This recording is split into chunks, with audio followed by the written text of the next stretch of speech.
देखिए भैया, तो मैंने बताया किस तरह जो है आप पेयर ऑफ लीनियर इक्वेशन को किस तरह लिखा जाता है, उसका जनरल फॉर्म भी मैंने बता दिया। इसके बाद कैसे उसका सोल्यूशन निकालते हैं, जो जो तरीके क्या क्या है उसका सोल्यूशन निकालने के, उसको देखिए। इसके दो तरीके होते हैं सोल्यूशन निकालने के, दो मेथड होता है। कितने मेथड होते हैं? सोल्यूशन ऑफ मेथड ऑफ, या मेथड है या सोल्यूशन जानो, solution of linear equation of two variable. कितने तरह से इसको निकाल देते हैं, मेथड इसको बोलते हैं। कितने मेथड होते हैं इसका सोल्यूशन निकाल, सोल्यूशन मतलब इसको सॉल्व करने के। तो सबसे पहले जो आपको पढ़ना है, सबसे पहले आपको पढ़ना है ग्राफिकल पढ़ना। कौन सा मेथड पढ़ना है? Graphical method.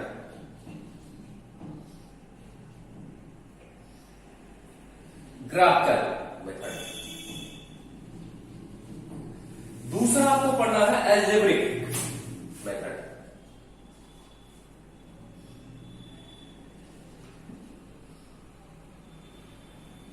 एल्जेब्रिक मेथड पढ़ना। अब एल्जेब्रिक देखो, ग्राफिकल मेथड तो है ही, ग्राफ द्वारा इसको सॉल्व करेंगे। इसके बाद एल्जेब्रिक मेथड। एल्जेब्रिक मेथड कैसे करते हैं ध्यान समझिएगा। एल्जेब्रिक मेथड जो है इसमें भी कितने तरीके होते हैं?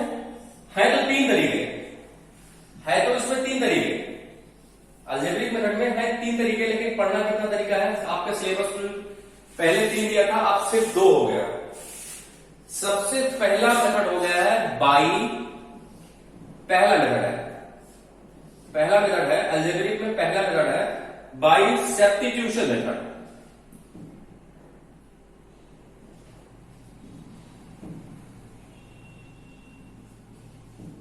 सब्स्टिट्यूशन मेथड पहला मेथड आपको किस मेथड पढ़ना है? सब्स्टिट्यूशन। दूसरा है आपका by elimination method. By elimination method.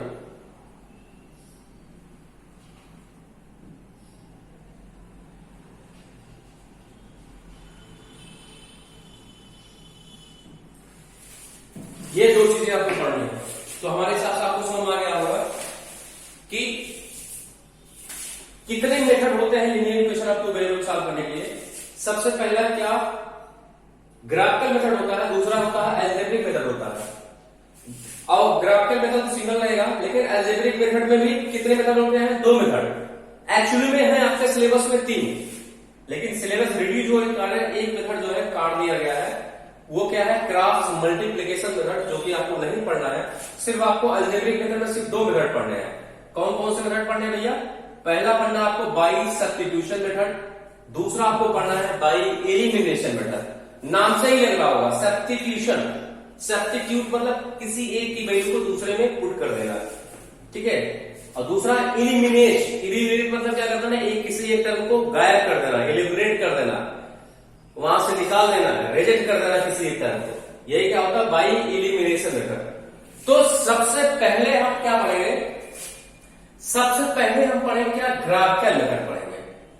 सबसे पहले हम ग्राफिकल मेथड पढ़ेंगे, फिर इसके बाद आएंगे एल्जेब्रिक मेथड पे। अब ग्राफिकल मेथड में बहुत सारी चीजें हैं, उसको जरूरी है पढ़ना। तो शुरू करते हैं।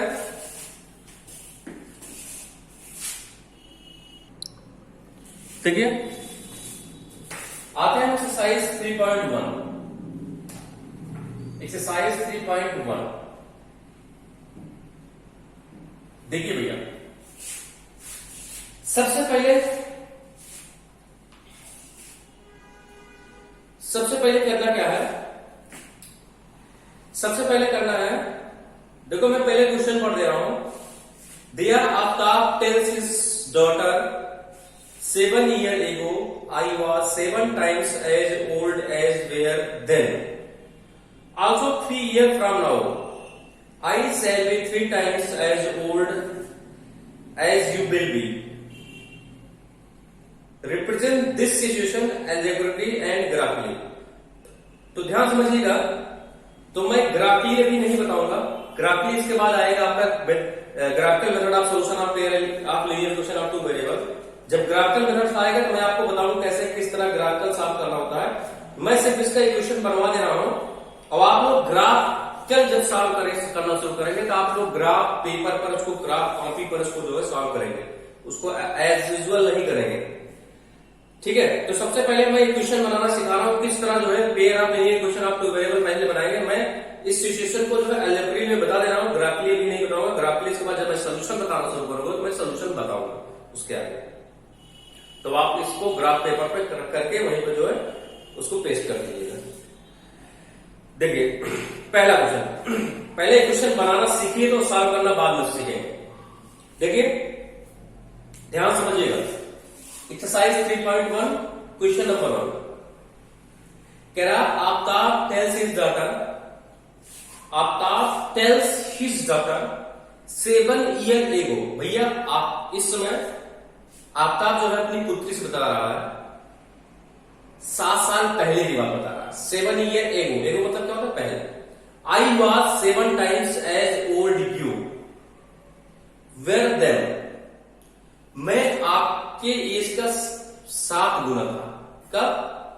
7 ईयर एगो। आल्सो, अब मतलब अभी प्रेजेंट से वो बता रहे हैं 7 साल पहले की बात। फिर इसके बाद दूसरे लाइन में कह रहे हैं also 3 year from now as shall be 3 times as old as you will B.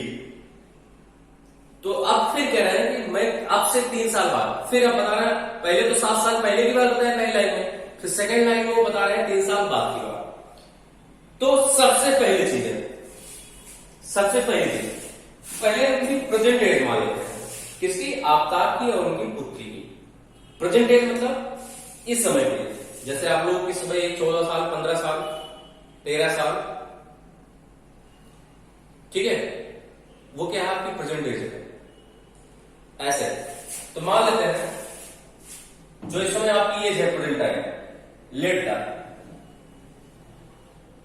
Present age, present age of Aftab कितना मानते हैं? X year. कितनी है भैया? X year. And the present age of his daughter, spelling mistake होगा आप लोग सही करिए,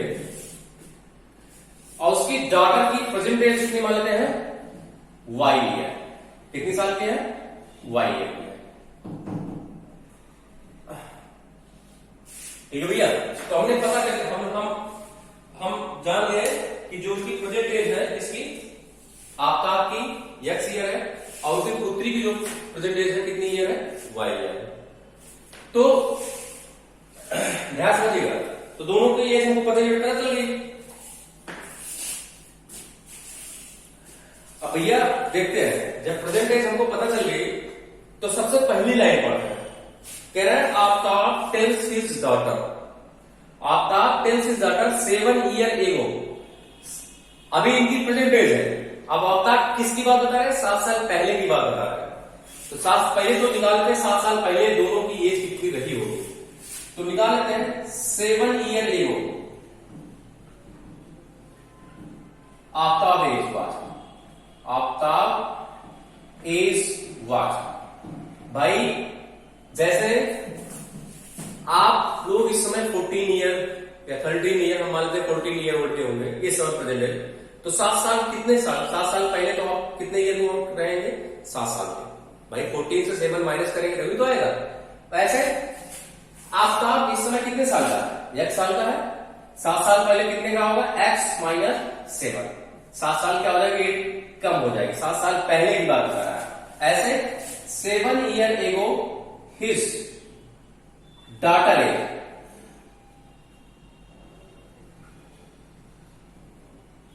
कितनी रही होगी? y minus 7 year. ठीक है, अब ध्यान बताइएगा, कह रहा है Aftab tales his daughter 7 year एगो, तो 7 साल पहले हमने दोनों के निकाल दिया। I was 7 times as old you, मतलब अकॉर्डिंग टू क्वेश्चन के हिसाब से 7 साल पहले जो आफ्ताब की एज थी वो अपनी पुत्री की कितना टाइम्स थी? 7 टाइम्स थी। तो पुत्री की तरफ 7 का मल्टीप्लाई करा, दोनों बराबर हो गए। चलो करते हैं।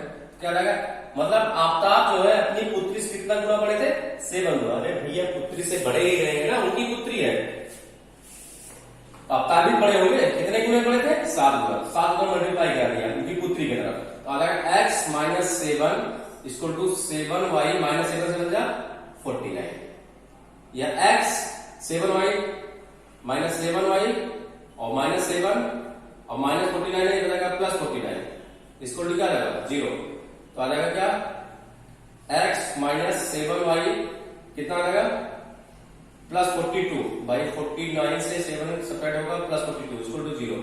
ये क्वेश्चन नंबर क्या आ गया, फर्स्ट आ गया। ठीक है, ये तो क्वेश्चन नंबर फर्स्ट आ गया। ये तो पहली लाइन पढ़े, ये क्वेश्चन नंबर क्या आ गया, फर्स्ट आ गया। मैं इसको जो है ये बॉक्स में कर दे रहा हूं क्वेश्चन नंबर फर्स्ट। पेयर आप लीनियर क्वेश्चन आप 2 वेरिएबल बनेगा, ध्यान तभी देखिएगा। फिर मैं सेकेंड लाइन पढ़ता हूं, आल्सो 3 ईयर फ्रॉम नाउ, हमेशा प्रेजेंट टेंस से ही निकालेंगे, ध्यान समझिएगा, प्रेजेंट टेंस से ही कंसीडर करेंगे। कह रहा है कि also 3 year from now I shall be 3 times as old you will be, अब से 3 साल बाद, शैल भी है, इसका मतलब फ्यूचर की बात कर रहे हैं, मतलब 3 साल बाद बात कर रहे हैं। तो सबसे पहले आफ्ताब की एज और उनकी पुत्री के 3 साल बाद निकालते हैं। 3 year from now, 3 year from now Aftab age will be कितनी होगी भैया, इस समय x ईयर क्या है, 3 साल बाद कितना जाएगा x प्लस 3 ईयर, ऐसे 3 year from now his daughter है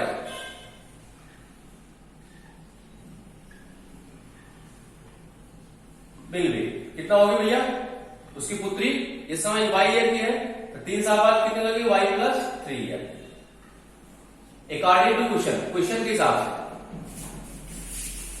कह रहा कि 3 ईयर फ्रॉम नाउ, अब से 3 साल बाद, 3 साल बाद किसकी एज आ गई, आफ्ताब की और उनकी पुत्री, दोनों लोग की एज आ गई 3 साल बाद।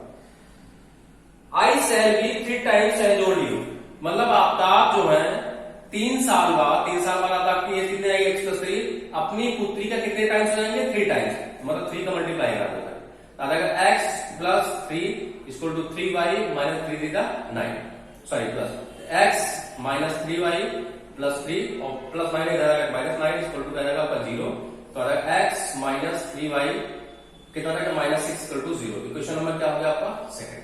अब देखिए 2 पेयर बने, पहला क्या बना आपका, पहला आपका बनाइए, पहला बना x minus 7y plus 42 equal to 0, equation number first ये बना था, और दूसरा इक्वेशन बना x minus 3y minus 6 equal to 0, equation number second. ये क्या है, एल्जेब्रिक, एल्जेब्रिकली अभी सॉल्व नहीं कर रहे हैं इसको, सिर्फ मैं बता रहा हूं एल्जेब्रिकली किस तरह बनेगा, अभी इसको ग्राफिकली नहीं बता रहा हूं, ग्राफिकली मैं बताऊंगा, पहले आप समझ लीजिए कैसे क्वेश्चन को आप बनाते हैं।